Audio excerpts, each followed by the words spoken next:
10 мај беше крајниот рок до кој премиерот требаше да се изјасни за предлогот на опозицијскиот лидер за средба на која ќе договараат предвремени избори, но социјалдемократите веднаш го одбија, Мицкоски најави сериозни и досега непреземени чекори. И не барам да брза, нека размисли. Знам што ќе го советуваат. Веднаш треба да одбие.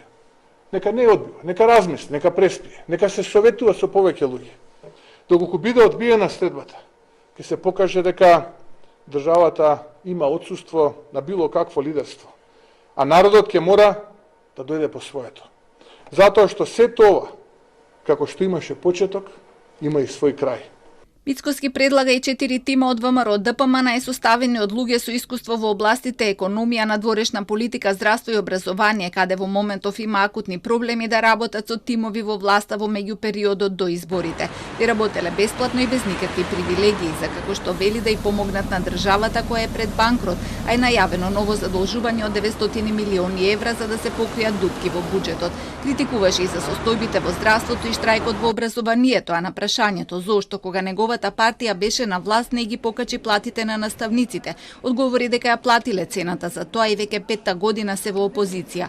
За преговорите со Бугарија вели дека е неприфатливо да се дозволува соседните држави да се мешаат во нашите внатрешни работи. Најави дека нема да поддржат отворање на уставот со цел дел од бугарскиот народ да биде вклучен во преамбулата, без претходни писмени гаранции за историјата и македонскиот јазик, без вештачки фусноти за посебноста и културната различност на македонскиот народ. Социјалдемократите веднаш ја одбија понудата и за вонредни избори и за тимови за помош. Нивната единствена цел е политички профит по секоја цена. Обструкции, мотивирање на протести, во криза и дестабилизација се единствено што Мицковски и ВМРО ДПМН можат и сакаат да понудат. Таквите понуди нека си ги чуваат за себе, бидејќи не се за граѓаните. И средба во моментот воопшто не е потребна.